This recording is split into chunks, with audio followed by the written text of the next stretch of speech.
भगवान की जय। प्यारे कृष्ण कन्हैया लाल की जय। श्री भक्तमाल में आज चरित्र है श्री कृष्णदास जी का। तान मान सुर ताल सुलय सुंदर सुठ सो है, सुधा अंग भ्रू भंग गान उपमा को है। रत्नाकर संगीत राग माला रंग राशि, रिझय राधा लाल भक्त पद रेणु उपासी। स्वर्णकार खरगू सुवन भक्त भजन पद दृढ़ लियो, नंद कुंवर कृष्णदास को निज पग तेनु पुर दियो। श्री कृष्णदास जी महान भक्त थे। एक बार नृत्य करते समय इनके पैरों में से नूपुर खुलकर गिर गया, तो स्वयं नंदनंदन ने अपने चरणों में से खोलकर एक नूपुर इनके पैर में बांध दिया। जिस समय ये स्वर ताल को संभालकर सुंदर लय के साथ गाते थे, उस समय श्रोताओं को बड़ा ही आनंद आता था। नाचने का सुंदर ढंग, भौहों के साथ अंगों का संचालन और गायन में इनके समान कोई भी नहीं दिखाई देता था। आप शास्त्रीय संगीत के विशेषज्ञ थे। आपने अपने भक्ति युक्त सद्गुणों से श्री राधा कृष्ण को रिझा लिया।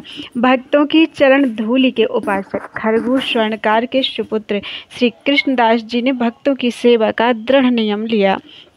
दृढ़ नियम ले रखा था। श्री कृष्णदास जी से संबंधित विशेष विवरण इस प्रकार से है। भक्तवश श्री कृष्णदास जी सुनार जाति के थे। इन्होंने परम आनंद के रूप युगल श्री राधा कृष्ण की सेवा को अपनाया। आप नित्य नियम से प्रियतम की सेवा करने के पश्चात उनके सामने आनंद मगन होकर नृत्य और गान करते थे। एक दिन आप नाचने गाने में ऐसे मगन हो गए कि आपको अपने शरीर की सुध नहीं रही। इसी बीच आपके एक पैर का नूपुर खुलकर गिर गया। आप नृत्य भाव में विभोर थे, अतः आप नूपुर को बांध नहीं सके। नूपुर टूट कर गिर गया, इसका आपको पता नहीं था। घुंघरू के बिना बजे ताल की गति बिगड़ गई। नृत्य गान और तान के रंग में रंगे श्री लाल जी से यह सहन नहीं हुआ, अतः उन्होंने अपने श्री चरण से अपना दिव्य नूपुर खोलकर श्री कृष्णदास जी के पैर में बांध दिया। अब ताल पर घुंघरू का बजना सुनकर श्री ठाकुर जी बहुत ही प्रसन्न हुए। नृत्य गान को समाप्त कर श्री कृष्णदास जी जब स्वस्थ हुए तो उन्होंने देखा कि मेरे पैर का नूपुर अलग धरती पर पड़ा है और उसकी जगह मेरे पैर में दूसरा दिव्य नूपुर बंधा हुआ है। भगवान की इस कृपालुता का अनुभव करके आपके नेत्रों से आंसुओं की धारा बहने लगी। दूसरे जिन लोगों ने जाना सुना उन्हें भी भगवत भक्ति प्रिय लगी। वे भी भजन कीर्तन करने लगी। श्री कृष्णदास जी की पवित्र कीर्ति संसार में फैल गई। श्री प्रियदास जी ने इस घटना का अपने कवित्व में इस प्रकार वर्णन किया है। कृष्णदास ये सुनार राधा कृष्ण सुख सार, लियो सेवा पाछे नृत्य गान विस्तारिये। होय करी मगन काहू दिन तन शुद्धि भूली, एक पग नूपुर सो गिर्यो न संहारिये। लाल अति रंग भरे जानी जति भंग भई, पाए निज खोले आप बांध्यो सुख भारिये। फेर सुध आई देखी धारा ले बहाई, नैन कीरति छाई जग भक्ति लागी प्यारिये। बोलो वृंदावन बिहारी लाल की जय। अगला चरित्र है परम धर्म पोषक सन्यासी भक्तों का। चित सुख टीकाकार भक्ति सर्वोपरि राखे, श्री दामोदर तीर्थ राम अर्चन विधि भाखी। चंद्रोदय हरि भक्ति नरसिंहारण्य जुकीन्ही, माधव मधुसूदन सरस्वती परमहंस की रति लीनी। परबोधानंद राम भद्र जगदानंद कल जुग धनी, परम धर्म परिपोष को सन्यासी ये मुकुटमणि। श्री चित सुखानंद जी सरस्वती ने श्री भगवद गीता पर चित सुखी नाम की टीका लिखी। उसमें इन्होंने कर्म ज्ञान आदि की अपेक्षा हरि भक्ति को सर्वश्रेष्ठ सिद्ध किया। श्री दामोदर तीर्थ ने रामार्चन विधि का वर्णन किया, उसमें भक्ति को महत्व दिया। श्री नरसिंहारण्य जी ने हरिभक्ति चंद्रोदय नामक ग्रंथ लिखा। श्री मधुसूदन जी सरस्वती ने भक्ति रसायन आदि ग्रंथ लिखे। श्री माधवानंद जी भगवत भक्त हुए। श्री माधवानंद जी और श्री मधुसूदन जी सरस्वती ये दोनों सत असत विवेकी परमहंस प्रसिद्ध थे। श्री प्रबोधानंद जी, श्री रामभद्र जी और श्री जगदानंद जी भी कलयुग में भगवत भक्ति की आराधना करके धन्यवाद के योग्य हुए। इन सभी सन्यासी महानुभावों ने परम धर्म श्री हरि भक्ति का प्रतिपादन और समर्थन किया। अतः ये सन्यासियों के मुकुटमणि कहे गए हैं। इनमें से कुछ भक्तों का संक्षिप्त परिचय इस प्रकार है। सबसे पहले श्री दामोदर तीर्थ जी, ये भगवान श्री राम के परम भक्त थे, निरंतर ध्यान में मगन रहा करते थे। एक बार आप ध्यान मग्न होकर श्री सीताराम नाम का जप कर रहे थे। उसी समय श्री सीताराम जी ने प्रकट होकर दर्शन दिया। आपके हृदय में भक्ति का भाव और दृढ़ हो गया। परम आनंद में प्रभु रूप में आप मगन हो गए। फिर आपके मन में भाव आया कि यह दर्शन दूसरे भक्तों को कैसे सुलभ हो। तब श्री राघवेंद्र जी ने प्रेरणा की कि अर्चन पद्धति का वर्णन करो, उससे हमारा दर्शन सुलभ हो जाएगा। आपके द्वारा लिखित रामार्चन विधि से अर्चन करके लोगों ने श्री सीताराम जी का दर्शन पाया। इस प्रकार ग्रंथों का निर्माण कर आपने भक्ति पथ प्रदर्शित किया। बोलो वृंदावन बिहारी लाल की जय। श्री अगला चरित्र है श्री नृसिंहारण्य जी।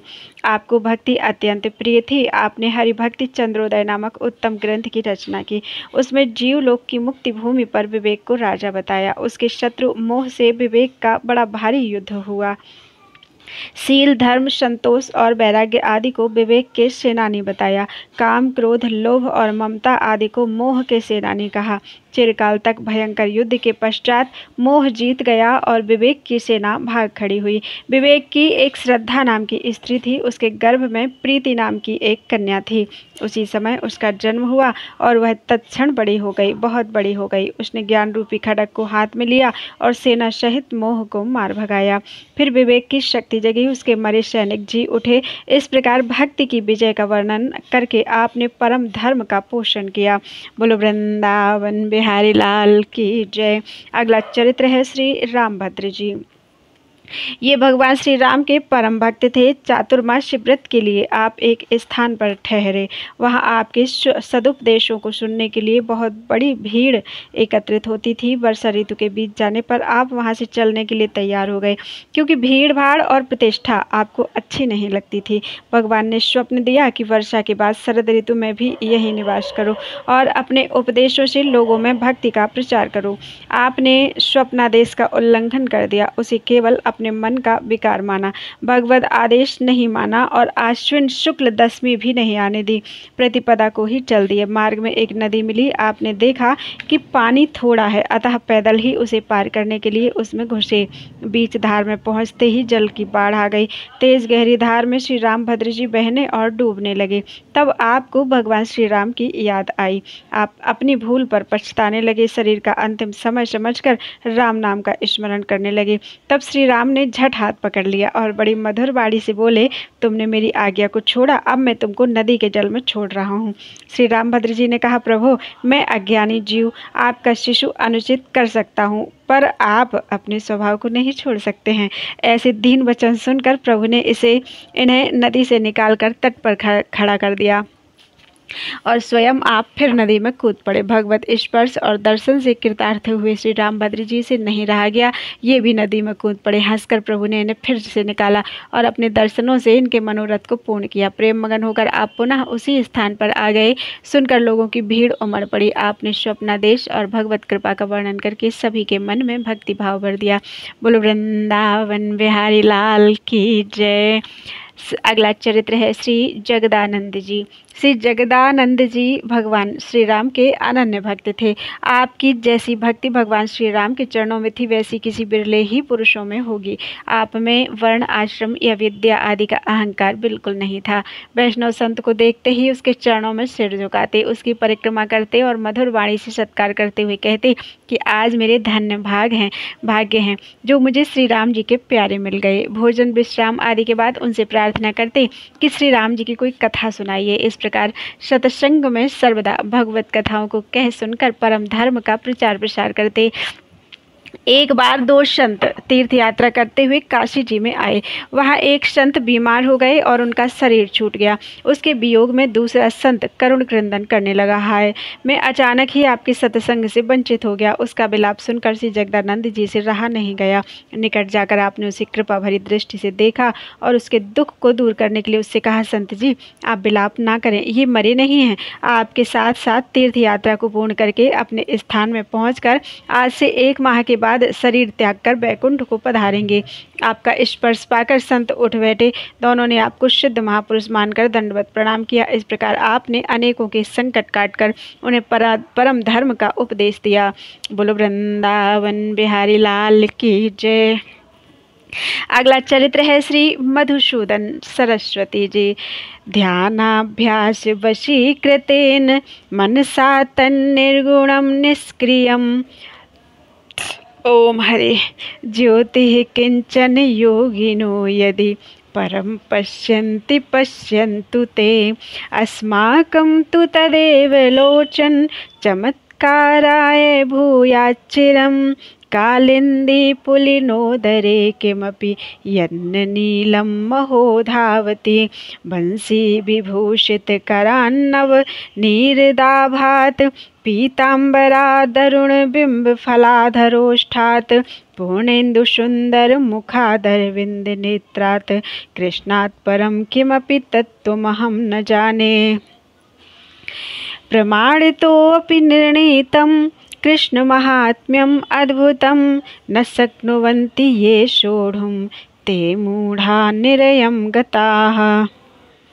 इसका अर्थ दिया गया है बड़ा सुंदर सा इस श्लोक का। ध्यान के अभ्यास से जिनका चित्त वश में हो गया है वे योगी उस निर्गुण और निष्क्रिय परम ज्योति को देखते हैं। तो देखा करें, हमारे नेत्रों को तो यमुना पुलिन बिहारी नील तेज वाला सांवरा ही चिरकाल तक सुख पहुंचाता रहे। जिसके हाथों में बंशी सुशोभित है, जो नव नील नीरद सुंदर हैं, पीतांबर पहने हैं, जिनके होठ बिंबा फल के समान लाल लाल हैं, जिसका मुखमंडल पूर्ण चंद्र के सदृश और जिसके नेत्र कमलवत हैं, उस श्री कृष्ण से परे कोई तत्व हो तो मैं उसे नहीं जानता। प्रमाणों से निर्णय देते हुए श्री कृष्ण के अद्भुत महात्म्य को जो मूढ़ नहीं सह सकते वे नरकगामी होंगे। ये श्लोक का अर्थ था। ईसा की लगभग 16वीं शताब्दी में बंगाल के फरीदपुर जिले के कोटालपाड़ा ग्राम में प्रमोदन पुरंदर नामक एक विद्वान ब्राह्मण रहते थे। उनके तृतीय पुत्र हुए कमल नयन जी। इन्होंने न्याय के अगाध विद्वान गदाधर भट्ट के साथ नवद्वीप के हरिराम तर्क वागीश से न्यायशास्त्र का अध्ययन किया। काशी आकर दंडी स्वामी श्री विश्वेश्वराश्रम जी से इन्होंने वेदांत का अध्ययन किया और यहीं संन्यास ग्रहण किया। संन्यास का इनका नाम मधुसूदन सरस्वती पड़ा। स्वामी मधुसूदन सरस्वती को शास्त्रार्थ करने की धुन थी। काशी के बड़े बड़े विद्वानों को ये अपनी प्रतिभा के बल से हरा देते थे, परंतु जिसे श्री कृष्ण अपनाना चाहते हों उसे माया का यह थोता प्रलोभन जाल कब तक उलझाए रख सकता है। एक दिन एक वृद्ध दिगंबर परमहंस ने उनसे कहा, स्वामी जी सिद्धांत की बात करते समय तो आप अपने को असंग निर्लिप्त ब्रह्म कहते हैं, पर सच बताइए क्या विद्वानों को जीत कर आपके मन में गर्व नहीं होता? यदि आप पराजित हो जाएं तब भी क्या ऐसे ही प्रसन्न रह सकेंगे? यदि आपको घमंड होता है तो ब्राह्मणों को दुखी करने अपमानित करने का पाप भी होगा। कोई दूसरा होता तो मधुसूदन सरस्वती उसे फटकार देते, परंतु उस संत के वचनों से वे लज्जित हो गए। उनका मुख मलिन हो गया। परमहंस ने कहा, भैया पुस्तकों के इस थोते पांडित्य में कुछ नहीं रखा। ग्रंथों की विद्या और बुद्धि के बल से किसी ने इस माया के दुस्तर जाल को पार नहीं किया है। प्रतिष्ठा तो देह की होती है और देह नश्वर है। यश तथा मान बढ़ाई की इच्छा भी एक प्रकार का शरीर का मोह ही है। तुम श्री कृष्ण की शरण लो, उपासना करके हृदय से इस गर्व के मैल को दूर कर दो। सच्चा आनंद तो तुम्हें आनंद कंद श्री वृंदावन चंद्र के चरणों में ही मिलेगा। स्वामी जी ने उस महात्मा के चरण पकड़ लिए। दयालु संत ने श्री कृष्ण मंत्र देकर उपासना तथा ध्यान की विधि बताई और चले गए। मधुसूदन सरस्वती ने 3 महीने तक उपासना की। जब उनको इस अवधि में कुछ लाभ न जान पड़ा तब काशी छोड़कर ये घूमने निकल पड़े। कपिल धारा के पास वहीं संत वही संत इन्हें फिर मिले। उन्होंने कहा, स्वामी जी, लोग तो भगवत प्राप्ति के लिए अनेक जन्मों तक साधन भजन तप करते हैं और फिर भी बड़ी कठिनता से उन्हें भगवान के दर्शन हो पाते हैं, पर आप तो 3 ही महीने में घबरा गए। अब अपनी भूल का स्वामी जी को पता लगा। ये गुरुदेव के चरणों पर गिर पड़े। काशी लौटकर ये फिर भजन में लग गए। प्रसन्न होकर श्री श्याम सुंदर ने इन्हें दर्शन दिए। अद्वैत सिद्धि, सिद्धांत बिंदु, वेदांत कल्प लतिका, अद्वैत रत्न रक्षण, प्रस्थान भेद के लेखक, इन प्रकांड नैयायिक तथा वेदांत के विद्वान ने श्री कृष्ण की शरणागति लेकर और उनके प्रेम में परिपूर्ण होकर भक्ति रसायन गीता की गूढ़ार्थ दीपिका नामक व्याख्या और श्रीमद् भागवत की व्याख्या लिखी। ये कहते हैं, यह ठीक है कि अद्वैत ज्ञान के मार्ग पर चलने वाले मुमुक्षु मेरी उपासना करते हैं। यह भी ठीक है कि आत्म तत्व का विज्ञान प्राप्त करके मैं स्वराज्य के सिंहासन पर आरूढ़ हो चुका हूँ, किंतु क्या करूँ, एक कोई गोप कुमारियों का प्रेमी सठ है, उसी हरि ने बलपूर्वक मुझे अपना दास बना लिया है। अद्वैत बीथि पथिकैरुपास्याः स्वराज्य सिंहासन लब्ध दीक्षाः सठेन केनापि वयं हठेन दासीकृता गोप बधू विटेन। बोलो वृंदावन बिहारी लाल की जय। श्री अगला चरित्र है श्री प्रबोधानंद जी। श्री प्रबोधानंद सरस्वती पाद का जन्म एक श्रेष्ठ ब्राह्मण कुल में हुआ। इनके पूर्वज आंध्र प्रदेश के निवासी श्री संप्रदायी वैष्णव थे। श्री रंग क्षेत्र से प्रभावित होकर उसके निकट कावेरी तट पर बसे बेलंगुरी गांव में आकर सपरिवार निवास करने लगे। इनके ज्येष्ठ भ्राता का नाम श्री वेंकट भट्ट और मध्यम भ्राता का नाम श्री त्रिमल्ल भट्ट था। श्री गोपाल भट्ट श्री वेंकट भट्ट जी के सुपुत्र थे। श्री गौरांग महाप्रभु तीर्थ यात्रा के ब्याज से प्रेम भक्ति का वितरण करते हुए दक्षिण देश में पधारे। तब श्री वेंकट भट्ट ने उन्हें अपने घर पर चातुर्मास बिताने के लिए आग्रहपूर्वक रखा। फिर भट्ट परिवार महाप्रभु जी के प्रेम से प्रभावित होकर उनके पदाश्रित हो गया। सरस्वती पाद बाल्यकाल में अति प्रभावशाली थे, अतः अल्प वयस में ही अनेक शास्त्रों का अध्ययन कर सुप्रसिद्ध विद्वान हो गए और संसार की कटुता का अनुभव कर गृहस्थाश्रम में प्रवेश किए बिना ही काशी आकर उन्होंने संन्यास ग्रहण कर लिया और प्रकाशानंद सरस्वती के नाम से विख्यात हुए। इनकी विद्वता से प्रभावित होकर अनेक विद्वान छात्र इनसे विद्या लाभ करने लगे। वेदांत पुराण आदि की व्याख्या सुनकर काशीवासी विद्वान और सन्यासी इन पर मुग्ध हो गए। बिंदु माधव के निकट इनका मठ था। आप अद्वैतवाद के प्रधान आचार्य पद पर प्रतिष्ठित होकर उसका प्रचार प्रसार करने लगे। आपके शिष्यों की संख्या 10,000 के लगभग थी। श्रीमन महाप्रभु अद्वैतवादी एवं कुतर्कियों को प्रेम प्रदान करते हुए श्री नीलाचल पधार चुके थे। वहां राजा प्रताप रुद्र की प्रेरणा से श्री वासुदेव सार्वभौम भट्टाचार्य निवास करते थे। ये भी प्रकाशानंद के समान अद्वितीय विद्वान तथा इनसे पूर्ण परिचित थे। इनके पास अनेक वेदांती सन्यासी वेदांत भाष्य का अध्ययन किया करते थे। ये भी गौरांग देव से प्रभावित हुए और माया मूलक वेदांत भाष्य का खंडन श्री महाप्रभु के मुख से सुनकर इनका विद्याभिमान चूर चूर हो गया।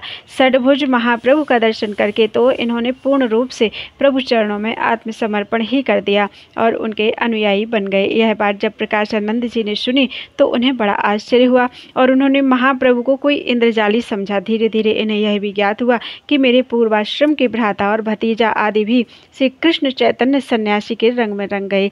और उसमें कौन सा ऐसा गुण है जो सब पर मोहिनी डाल देता है, नाचता गाता और हंसता है। यह कैसा सन्यासी है, इसका मन रीझ उठा और अब ये अद्वैत मत के समर्थन के साथ साथ भक्ति के अनुष्ठानों की निंदा करने लगे कि भक्ति तो भावुकों या स्त्रियों का धर्म है। दुर्बल चित्त अज्ञानियों ने उसकी कल्पना कर ली है। ज्ञानी या पुरुष होकर नाचना गाना लज्जाजनक है, इससे तो मर जाना अच्छा है। यद्यपि प्रकाशानंद जी विद्वान थे, त्याग वैराग्य की पराकाष्ठा पर पहुंचे हुए थे, बहुत से सन्यासियों के गुरु पद पर प्रतिष्ठित थे, किंतु मान अपमान ईर्ष्या द्वेष आदि त्यागी विद्वान के भी समाप्त नहीं होते हैं। केवल अहम ब्रह्मास्मि या सोहम की रट लगाकर कोई माया से छुटकारा नहीं पा सकता है जब तक प्रभु शरणागति ना हो। प्रकाशानंद जी सोचते थे कि यदि मेरे सामने एक बार आ जाए, मेरी वेदांत व्याख्या सुन ले, तो निश्चय ही उसका नाचना गाना छूट जाएगा। ये अपनी भावनाओं का संवरण ना कर सके और गौरांग देव पर अपना प्रभाव जमाने के लिए उन्होंने एक पत्र में निम्नलिखित श्लोक लिखकर एक यात्री के हाथ नीलाचल प्रभु के पास भेज दिया।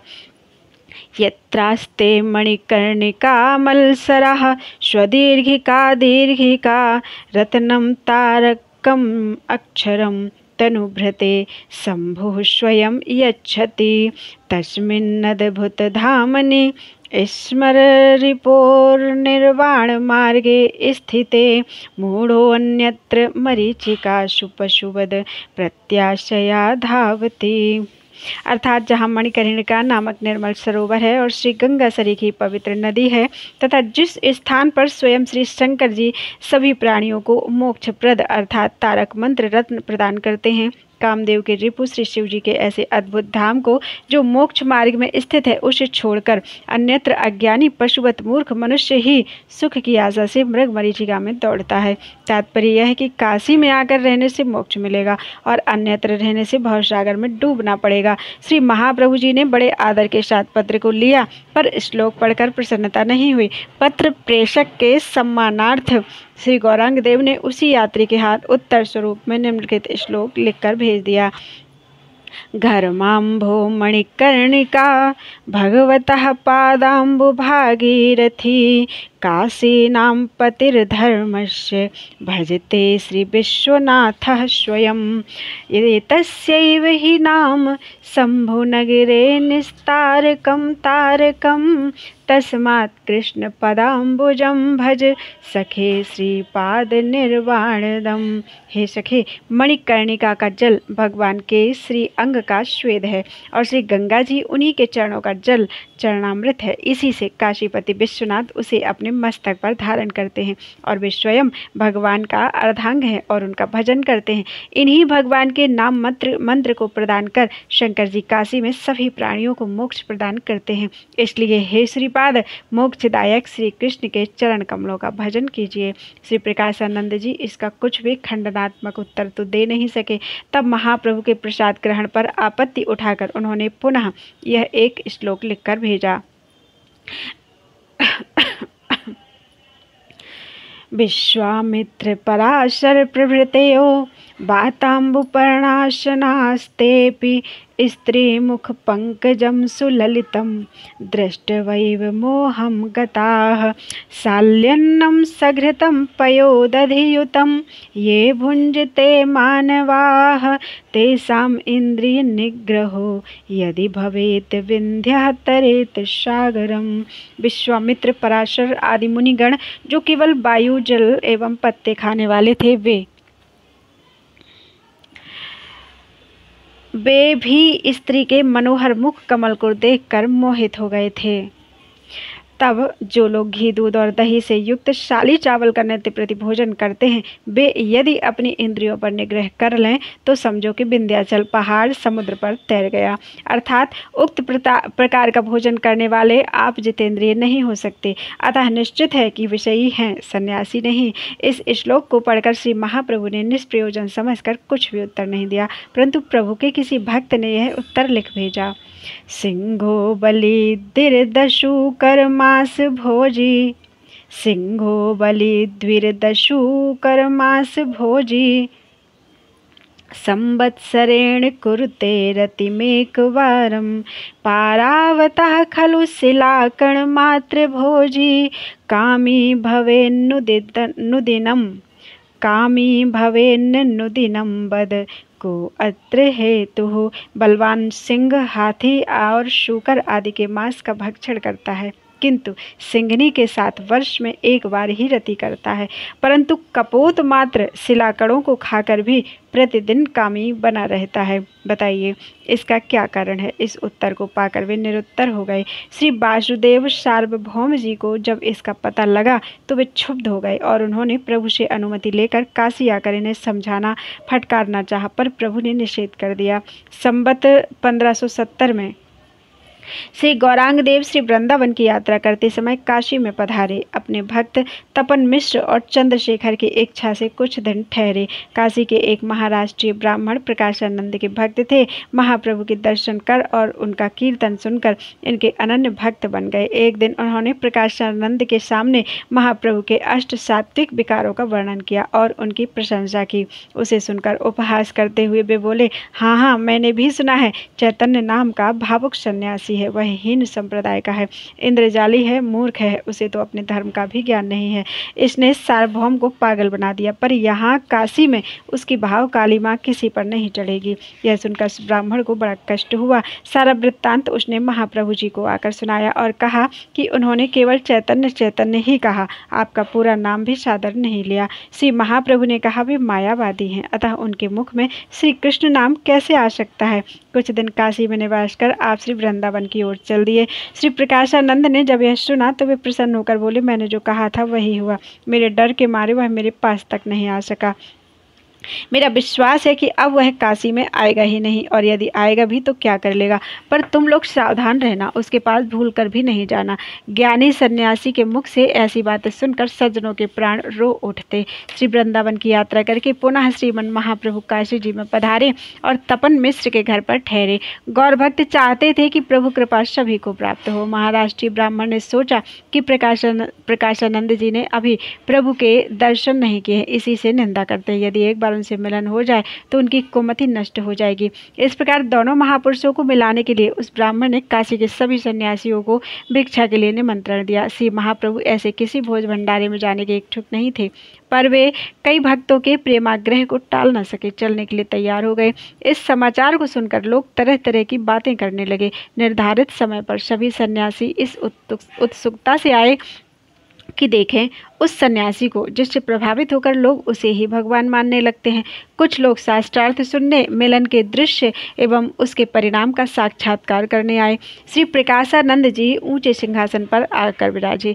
चारों ओर बैठा दंडी सन्यासियों का समुदाय उनकी शोभा और महिमा को बढ़ा रहा था। उसी समय श्रीमन महाप्रभु अपने भक्तों सहित पधारे। उनके महाज्योतिर्मय दिव्य भव्य स्वरूप को देखकर सभी लोग प्रभावित हो गए और कितने तो उठकर खड़े भी हो गए। प्रभु ने सभी की वंदना की। पाद प्रक्षालन के बाद वहीं गीली धरती पर ही बैठ गए। इनकी इस दीनता को देखकर प्रकाशानंद सिंहासन पर बैठे नहीं रह सके। उनका अहंकार चूर हो गया। शीघ्र ही वे उठकर आए और श्री प्रभु का हाथ पकड़कर बोले, आप यहाँ क्यों बैठ गए? चलिए सभा में ही विराजिए। ऐसा कहकर वे इन्हें सम्मानपूर्वक लाए और अपने समीप आसन पर उन्हें बैठाया। दर्शन और स्पर्श से प्रकाशानंद के मन से द्वेष दूर हो चुका था। श्री प्रभु ने कहा, मैं तो हीन अर्थात भारतीय संप्रदाय का सन्यासी हूँ। अपने को उत्तम संप्रदायी सन्यासियों के बीच में बैठने योग्य नहीं समझता हूँ। प्रकाशानंद जी ने कहा, आप केशव भारती के शिष्य हैं, संप्रदायी सन्यासी हैं और धन्य हैं। मुझसे दूर रहने का कोई कारण नहीं। आप काशी में रहें। आप सन्यासी होकर नृत्य गान करते रहते हैं, ऐसा क्यों? सन्यासी का धर्म तो वेदांत पाठ और ब्रह्म चिंतन है। प्रभाव तो आपका दिव्य है, फिर ऐसा ही आचरण क्यों? प्रभु ने कहा, सुनिए श्रीपाद, मुझे मूर्ख जानकर मेरे गुरुदेव ने मुझे वेदांत पाठ का उपदेश नहीं दिया। उन्होंने श्री कृष्ण मंत्र और नाम को बताकर इसे ही जपने और कीर्तन करने की आज्ञा दी। कलिकाल में भगवान नाम को छोड़कर दूसरा कर्म धर्म नहीं है, नाम ही सबकी गति है। ऐसा उपदेश पाकर मैं नाम जप और कीर्तन करने लगा। इससे पागल हो गया, रोने गाने और नाचने लगा। इसे देखकर गुरुदेव ने कहा कि भगवान नाम का परम फल प्रेम है और नाचना गाना आदि उसी के विकार हैं। मैं अपनी स्वेच्छा से नहीं नाचता गाता हूँ। महाप्रभु की मधुर वाणी सुनकर चित्त कुछ आकृष्ट हुआ। वे सोचने लगे कि यह युवक महान व्यक्ति, मृदुभाषी और सुबोध भी है। यदि मेरे पास कुछ दिन रह जाए तो मैं वेदांत में इसकी रुचि हो जाएगी, फिर यह महापुरुष हो जाएगा। ऐसा विचार कर प्रकाशानंद ने फिर कहा, नाम कीर्तन और प्रेम तो ठीक है, पर आप वेदांत क्यों नहीं पढ़ते सुनते? श्री प्रभु ने कहा, यदि मैं इसका उत्तर दूं तो आपको दुख हो जाएगा। नहीं नहीं, आपके मधुर वचन मुझे अमृतवत प्रिय लग रहे हैं, आप कहिए। ऐसी प्रकाशानंद की बात सुनकर श्री प्रभु ने कहा, वेदांत सूत्र ईश्वर के वचन हैं। उनमें भ्रम, प्रमाद, विप्रलिप्सा एवं कारणा पाटव आदि दोष नहीं है। उपनिषद प्रमाणों से समर्थित तत्व को सूत्र कहता है। मुख्य वृत्ति में उसका अर्थ करने से उसकी प्रमाणता की रक्षा होती है। शांकर भाष्य में गौड़ी वृत्ति से ही सूत्रों का अर्थ किया गया है, अतः उसकी प्रमाणता नष्ट हो गई। उसके श्रवण से ब्रह्म जीव के सेवक भाव की हानि होती है, अतः वह भक्ति विरोधी है। इसमें लेखक का दोष भी नहीं है। प्रभु ने जैसा लिखाया उन्होंने लिख दिया, मैं उसका अधिकारी नहीं हूँ। ऐसा कहकर प्रभु ने कई सूत्रों के अनुकूल प्रतिकूल अर्थ प्रस्तुत किए, जिसका प्रतिवाद प्रकाशानंद जी नहीं कर सके। उनकी मनोवृत्ति बदल गई। उन्होंने प्रार्थना की, आपने अपनी मधुर वाणी से जो कुछ कहा वह सत्य है। आपके भावों को जाने बिना हमने जो कुछ कहा या समझा वह ठीक नहीं था, आप क्षमा करें। इसके बाद सभी भोजन कर अपने स्थानों को चले गए। यत्र तत्र सर्वत्र इस संवाद की चर्चा होने लगी। प्रकाशानंद का हृदय द्रवीभूत हो गया था, अतः प्रभु के वाक्य और उनकी रूप माधुरी में ही मन मगन रहने लगा। एक दिन श्री प्रभु माधव जी का दर्शन करने गए। वहाँ प्रेमाविष्ट होकर नृत्य और कीर्तन करने लगे। उसे सुनकर प्रकाशानंद जी भी आ गए। श्री प्रभु की तत्कालीन अवस्था को देखकर उन्होंने प्रभु के चरण पकड़ लिए। प्रभु ने कहा, आप जगत गुरु हैं, ऐसा ना करें। अधीर सरस्वती पाद ने कहा, मैं आपकी शरण में हूँ। यह सुनकर श्री प्रभु ने उनका आलिंगन कर उन पर कृपा की। अब ये गौर कृष्ण के प्रेम में निमग्न हो गए। इन्हें प्रभु ने प्रबोधानंद यह नाम दिया। नाम कीर्तन और श्री वृंदावन वास की आज्ञा दी।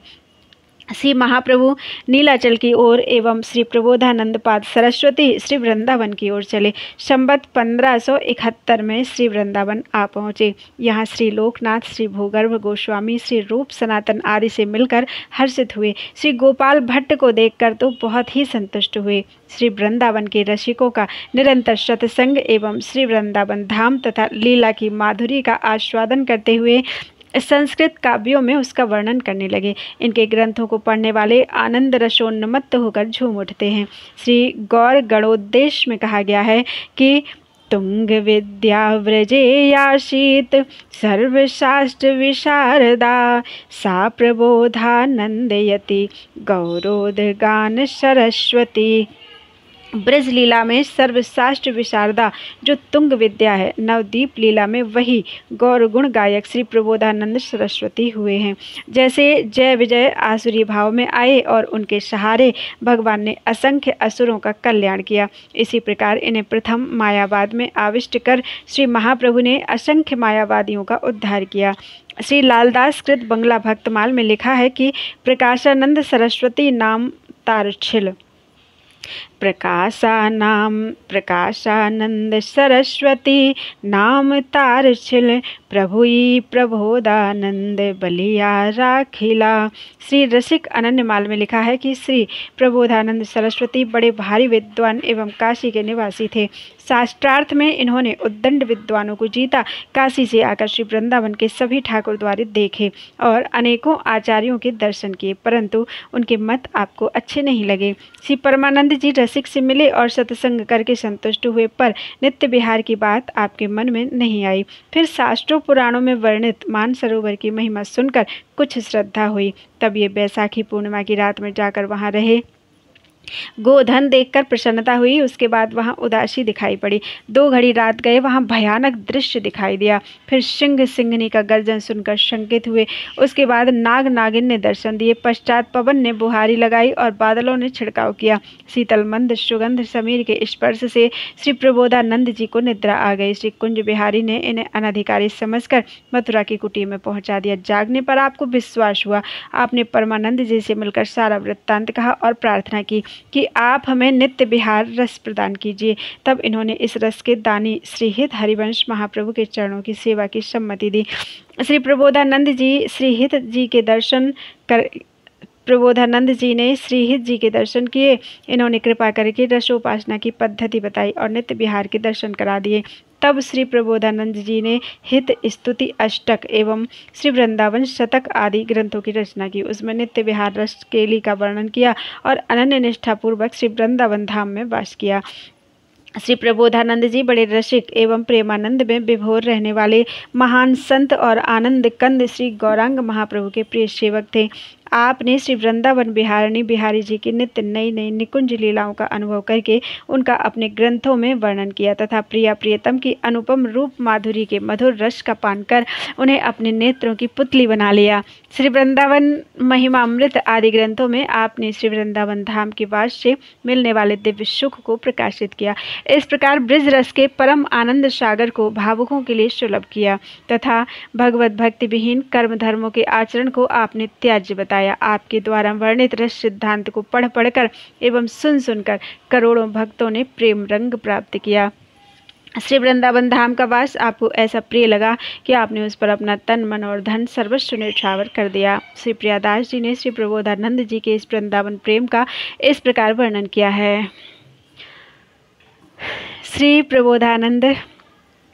श्री प्रबोधानंद बड़े रसिक आनंद कंद, श्री चैतन्य चंद जू के पार्षद प्यारे हैं। राधा कृष्ण कुंज केली निपट नवेली, कही झेली रस रूप दो किए दृग तारे हैं। वृंदावन बास को हुलास ले प्रकाश कियो, दियो सुख सिंधु कर्म धर्म सब टारे हैं। ताहि सुनि सुनि कोटि कोटि जन रंग पायो, विपिन सुहायो बस तन मन बारे हैं। बोलो वृंदावन बिहारी लाल की जय।